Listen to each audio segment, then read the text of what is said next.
Bismillahirrahmanirrahim. Bienvenue mes chers amis à la troisième et la dernière partie de votre premier cours de sémiologie qui a été intitulé sur l'examen cardiaque. C'était un cours un peu long, mais c'était des compétences que vous êtes censés de retenir, qui sont fréquemment répondues comme question en examen pratique, examen de stage ou bien en examen de l'Écosse. Notre dernier chapitre là, c'est de l'auscultation cardiaque qui est le temps majeur de l'examen cardiaque. Tous les supports de tous les cours utilisés dans les vidéos sont disponibles dans la description à télécharger. Je vous invite comme d'habitude mes chers amis à abonner pour recevoir ces vidéos durant toute l'année. Je demande de votre part le maximum de j'aime et de partage afin que ces vidéos atteignent le maximum des étudiants le plus tôt possible. C'est pour votre bénéfice mes chers amis. Ça c'est le but de ces séries de vidéos. Donc, dernier titre pour l'examen cardiaque, c'est de l'auscultation. Donc, l'auscultation, elle est le temps majeur, c'est le temps essentiel de l'examen cardiaque. Donc, les étapes précédentes, l'inspection, la palpation, ça peut, vous pouvez le faire facilement, donc dans un temps brief, bien, une période brève, mais l'auscultation, c'est le temps majeur de l'examen. Vous devez être attentif, vous devez être prudent pour déceler les anomalies comme nous allons voir. Donc vous devez utiliser, ça c'est en gras, un stéthoscope qui est bi-auriculaire. Pourquoi? Le stéthoscope bi-auriculaire, c'est le meilleur pour déceler les souffles cardiaques. Notez ça bien, ça peut être des questions des examens. Donc on utilise un stéthoscope bi-auriculaire pour mieux percevoir les bruits cardiaques. Comme je vous ai dit précédemment, le patient doit être ausculté dans plusieurs positions. Décubitus dorsal, latéral gauche, vous allez voir dans l'enchaînement de cours pourquoi. En debout, en inspiration profonde, en expiration, penché en avant. Tout ça, ce sont des positions pour déceler. Donc, vous voyez que l'auscultation là, c'est la partie la plus critique dans votre examen cardiaque. Donc, premièrement, l'auscultation, utilisez votre stéto bi-auriculaire. Faites attention, auscultez bien, faut être prudent, mais où vous allez ausculter. Donc, on arrive maintenant au foyer d'auscultation. Donc, les foyers d'auscultation, c'est où vous allez placer votre stéthoscope, où vous allez rechercher les anomalies.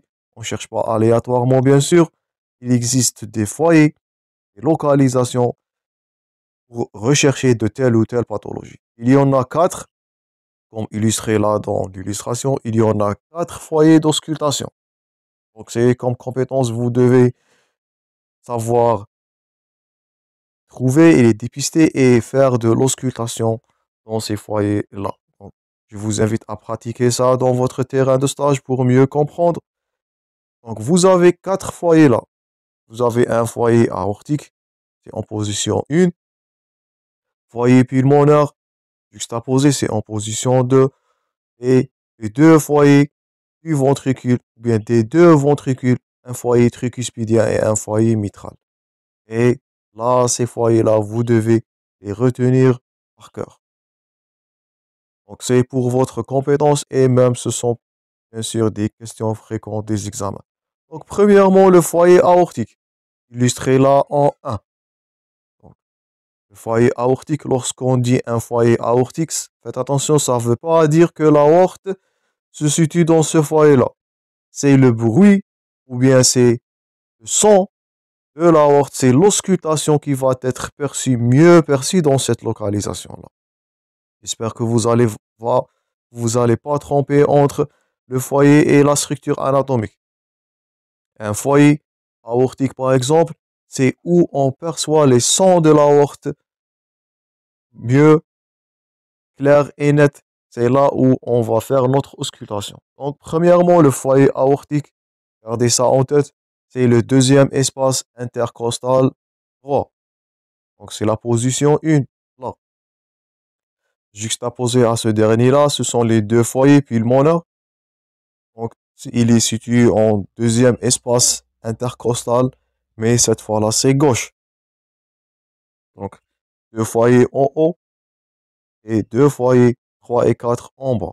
Le foyer là pour détecter premier et deuxième foyer, c'est pour ausculter foyer aortique et pulmonaire, pour déceler les souffles aortiques. Ce sont les valves. Nous allons aborder ça dans le cours des bruits cardiaques et des souffles. Nous allons voir l'intérêt de ces positions-là ou bien de ces foyers-là pour déceler les bruits.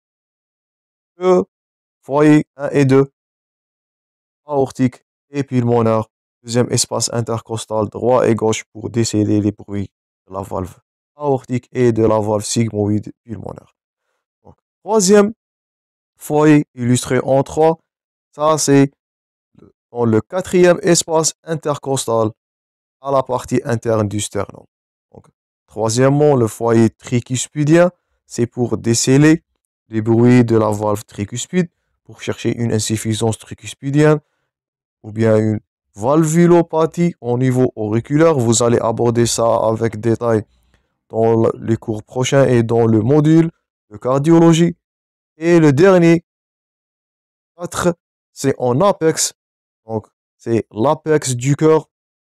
Elle est située en cinquième espace intercostal sous-mamelonnaire. Donc, j'insiste sur ces 4 foyers-là. Vous devez les retenir par cœur. Foyer aortique, pulmonaire, tricuspidien dans le quatrième espace intercostal gauche. Et le dernier, c'est le foyer mitral, bien sûr, correspond à la localisation mitrale. La valve mitrale, ça c'est de l'anatomie. La structure interne du cœur. Donc, quatrièmement, c'est la valve. Plutôt, c'est le foyer mitral. C'est l'apex du cinquième espace intercostal gauche sous-mamelonnaire. Donc, j'espère que vous allez retenir ces foyers-là. C'est primordial comme compétence. Et bien sûr, questions fréquentes des examens. Donc, c'est là où vous allez rechercher les pathologies là. On ne cherche pas aléatoirement. On inspecte, bien sûr, dans des foyers, des localisations. On cherchera des signes spécifiques. On cherchera des bruits dans des foyers précis. C'est comme ça que vous allez faire votre auscultation. C'est pas de l'anarchie. Tout est organisé dans votre examen cardiaque. Là, ce sont les foyers en pratique. Donc là, ça c'est du stéthoscopie auriculaire. Donc la face aplatie, c'est le premier foyer ou bien c'est le premier auricule. Le deuxième, c'est le foyer là ou bien c'est pour déceler les souffles cardiaques. Donc c'est celle-là, celui-là, c'est du stéthoscope bi-auriculaire. Donc premièrement là, le foyer aortique. On récapitule, deuxième espace intercostal droit. Deuxième foyer, le foyer pulmonaire. Deuxième espace intercostal gauche. Troisièmement, le foyer tricuspidien, comme on avait dit, sous-xiphoïdien, ou bien dans le quatrième espace intercostal, partie latérale du sternum. Dernièrement, l'apex, là, le foyer mitral sous-mammaire ou bien sous-mamelonnaire pour déceler les bruits du ventricule gauche. J'espère que c'est clair pour les foyers d'auscultation et pour le stéthoscope bio-auriculaire. Maintenant, on va passer à un autre titre, l'auscultation cardiaque. Comme on avait dit précédemment, il existe deux positions pour mieux percevoir ces bruits-là. Ça, vous devez les noter aussi. Le foyer mitral, il est mieux entendu en décubitus latéral gauche. Donc, c'est logique. C'est un foyer témoignant du travail du ventricule gauche. Il est mieux perçu en décubitus latéral gauche. Foyer aortique, il est mieux entendu en position assise, penché en avant. Je répète, vous devez retenir ces critères-là, les foyers et même les positions d'auscultation. C'est primordial comme compétence et question des examens. Donc, foyer mitral mieux perçu en décubitus latéral gauche.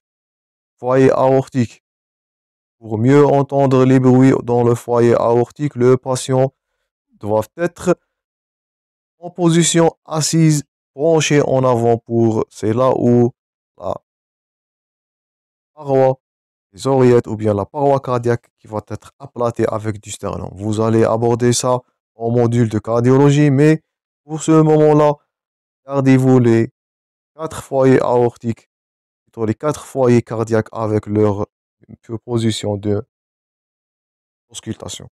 Donc, concernant le foyer pulmonaire et tricuspidien, donc ils sont situés, comme on peut dire, au milieu ou bien sous sternal. Ils sont mieux entendus en inspiration profonde. Donc, si on récapitule, foyer mitral, mieux perçu en décubitus latéral gauche, foyer aortique, position penchée en avant, assise penchée en avant, parfois même en expiration profonde. Un foyer pulmonaire et tricuspidien qui sont mieux perçus. Donc, c'est des foyers pulmonaires mieux perçus en inspiration profonde. Et en cas d'existence de souffle, l'auscultation ne se limite pas à ces quatre foyers-là. Vous pouvez rechercher la propagation ou bien l'irradiation de ces souffles-là. Nous allons voir ça dans le cours des souffles cardiaques. Par exemple, une région parasternale droite. Vous allez rechercher les zones intermédiaires, les zones ou bien les régions parasternales droites. Vous pouvez rechercher l'irradiation ou bien la propagation du souffle vers le cou. C'est le cas d'un souffle aortique. Vous pouvez rechercher une irradiation axiale ou bien axillaire plutôt. Donc à gauche, c'est du foyer mitral. Il peut s'agir d'une propagation de ce souffle-là vers les régions axillaires. Et nous allons aborder ça en détail dans le cours du souffle cardiaque. Donc, gardez-vous bien les quatre foyers cardiaques et les quatre positions là pour mieux déceler les bruits et les pathologies cardiaques. Ça, c'est le plus important. Ça, c'est le but ou bien les points forts concernant cette partie-là de l'auscultation. Donc, si vous savez pas ces foyers-là, si vous maîtrisez pas les positions là, vous allez rien déceler, vous allez retenir rien dans votre examen cardiaque. Donc, un autre titre. L'auscultation normale. Qu'est-ce que vous allez entendre chez un patient, bien sûr, normal, état physiologique? Il faut toujours connaître la physiologie plutôt. Il faut connaître ce qui est normal pour que la normalité, ou bien la pathologie, va être très facile à déceler. Donc, une auscultation normale. Donc, le cœur, il contient du sang. Ça, c'est de l'hémodynamique. Donc, c'est les fluides qui vont passager ou bien qui vont être transmis dans les cavités cardiaques. Donc, le cœur, il est marqué par les variations de la pression en différentes cavités. Et bien sûr, ça, ce qu'il va donner l'ouverture et la fermeture des valves là. Donc, là, un peu d'attention. On a quatre valves. On a deux valves auriculaires, plutôt ventriculaires. Ce sont là les valves mitrales et tricuspidiennes. Et deux valves vasculaires, c'est la valve aortique et la valve sigmoïde du tronc ou bien de l'artère pulmonaire. Donc, là, c'est les valves. Donc, là, c'est la valve mitrale. Là, par contre, c'est la valve tricuspidienne. Ça, c'est du sang veineux en bleu. Et là, en milieu, en noir, ça sont les deux valves, la valve aortique et la valve pulmonaire du tronc pulmonaire. Donc, ces valves-là, ils vont être ouverte de façon bien sûr due à l'hémodynamique, à la pression. Donc ça, c'est de la physiologie cardiaque. Et c'est la fermeture, je répète, faites attention, c'est la fermeture qui va engendrer les deux bruits normaux du cœur. Donc un cœur physiologique, il n'existe pas ni de bruit ni de souffle dans les cavités. Les deux seuls bruits que vous allez entendre, ce sont les deux bruits de la fermeture des quatre valves qui sont synchronisées. Vous allez entendre premièrement le B1 il est illustré dans votre support comme boom A. Donc boom, c'est le B1. Il correspond à la fermeture des deux valves mitrales et tricuspidiennes. Le deuxième bruit, le B2, faites attention, il correspond, je répète, à la fermeture. Il n'y a ni ouverture, ni souffle, ni craquement, ni pistol shot, comme nous allons voir dans le cours des souffles cardiaques. Le B2, il correspond à la fermeture des deux valves aortiques et sigmoïdes pulmonaires. Donc le premier bruit, ou le B1, notez bien, il correspond à la fermeture, je répète, fermeture des valves auriculo-ventriculaires, donc mitrale et tricuspidienne. Faites attention, c'est une question fréquente des examens. Par contre, le deuxième bruit B2, il correspond à la fermeture des deux valves sigmoïdes et aortiques, bien sûr, la valve aortique et la valve pulmonaire. Donc, le B2, il a une tonalité qui est plus haute, plus sec et il est maximum haut à la base. Donc, dans la région, nous allons déceler les deux bruits aortiques et deux bruits pulmonaires. Donc, B1, B2, le petit bruit, B2, le grand bruit ici, on peut utiliser, c'est le boom-ta. Nous allons aborder ça dans le cours des bruits cardiaques. Quelques notions là avant de passer au titre suivant, c'est que le B1, il va marquer le début du systole et le B2 va marquer le début de la diastole ventriculaire. C'est logique. Lorsque les valves auriculo-ventriculaires vont se fermer, là, c'est les ventricules qui vont subir de la contraction isovolumique. Ça, c'est de la physiologie cardiaque. C'est le début du systole. Et quand les valves aortiques et pulmonaires sont fermées, là, c'est la phase de remplissage ventriculaire. C'est du diastole ventriculaire. Donc, entre B1 et B2, c'est appelé le petit silence. Ça, c'est où le systole va survenir. L'inverse, le B2, entre l'intervalle B2 et B1, ça, c'est appelé le grand silence. C'est là où il va survenir du diastole ventriculaire. Tout ça, on va aborder avec détail dans le cours des bruits cardiaques. Ce qu'il faut retenir dans ce cours d'examen cardiaque, c'est de repérer les foyers d'auscultation, les positions d'auscultation et noter les bruits physiologiques afin que la pathologie va sombre, plutôt afin que la pathologie sera facilement détectable par l'examinateur, par vous. Donc, il existe plusieurs anomalies.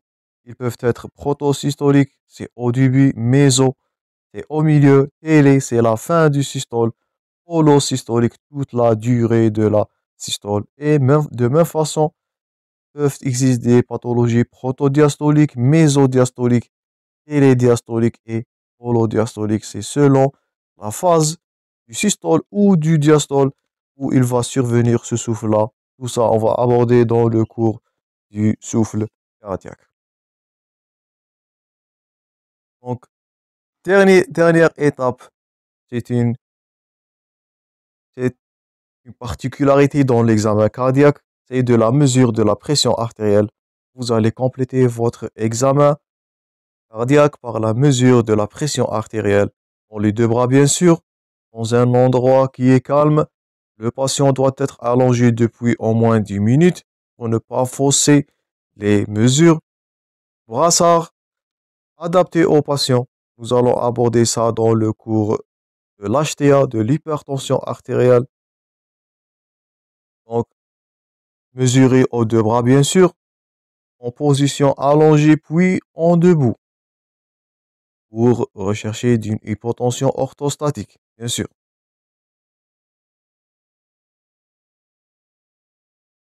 Et là, c'est la méthode de mesure. Je vous invite à la pratiquer dans votre terrain de stage. Donc, pour mieux comprendre, ça, c'est de la pratique. Donc, si vous pratiquez pas votre examen cardiaque, vous allez tromper. Il faut toujours pratiquer. Il faut pas avoir peur d'examiner le patient. Il faut profiter le maximum de votre terrain de stage. Donc, vous allez faire, bien, vous allez pratiquer la prise de tension artérielle Le brassard doit être bien sûr adapté aux mesures ou bien au tour de bras. Vous allez mettre le brassard au niveau de l'artère brachiale, c'est là où le doigt de l'examinateur, et à l'artère humérale. Le brassard doit être pas trop serré. Il faut pas écraser ou bien insérer du stéthoscope à l'intérieur de ce brassard. Il faut éviter tous ces fautes là ou bien tous ces erreurs là. Et d'après votre gonflement du brassard, vous allez relâcher, bien, vous allez dégonfler doucement et vous allez entendre les bruits de Korotkov. Donc ça, c'est de la physiologie cardiaque. Et une valeur normale, elle est située inférieure à 140 pour la systole, pour la pression artérielle systolique. On a deux mesures dans la pression artérielle, on n'a pas deux, on n'a pas une. On a une pression artérielle systolique et une pression artérielle diastolique. Donc, deux mesures sont prises dans une seule mesure de tension artérielle. On a deux valeurs, faites attention. Parfois, la pathologie, elle est soit systolique, soit diastolique, comme elle peut être systolo-diastolique, hypertension systolo-diastolique. Donc, les valeurs normales, donc, en ambulatoire, une pression artérielle systolique doit être inférieure à 140 mm mercure et une pression diastolique doivent être inférieures à 90 mm mercure. Tout ça, on va l'aborder dans le cours de l'hypertension artérielle avec les étapes et les grades de l'hypertension de l'HTA 1, 2 et 3. Grade 1, grade 2 et grade 3. Donc ça, c'est les deux dernières étapes dans votre examen cardiaque. C'est de l'auscultation et une petite particularité, c'est la mesure de la pression artérielle. Faites attention, j'insiste sur les foyers cardiaques, vous devez les retenir par cœur. Vous devez retenir des situations précises de ces foyers cardiaques-là d'auscultation. Vous devez retenir les positionnements pour mieux percevoir ces bruits-là. Une auscultation normale, tout ça on va aborder avec détail dans le cours des bruits cardiaques. Et bien sûr, les dernières pathologies, c'est les souffles. Et on va aborder ça dans le cours des souffles cardiaques. Dernièrement, la mesure de la pression artérielle dans les deux bras. Donc, une notion de plus, on mesure les pressions artérielles dans les deux bras afin d'éliminer une dissection aortique. Ça, on va l'aborder dans le cours de douleur thoracique. Et bien sûr, les valeurs normales. On a deux valeurs de pression artérielle. Pression systolique qui devrait être inférieure à 140 et une pression diastolique qui doit être inférieure à 90. Donc, ça, c'est tout pour cette troisième partie-là. J'espère que les vidéos sont utiles. J'espère que vous allez noter tous les points forts concernant ces trois parties-là, car ils sont des compétences primordiales à acquérir et des questions fréquemment répondues au niveau des examens, bien sûr. Donc, je vous remercie pour votre attention, mes chers amis. Je vous rencontrerai dans prochains cours. Je vous souhaite le bon courage dans vos études et on se rencontrera prochainement, Inch'Allah.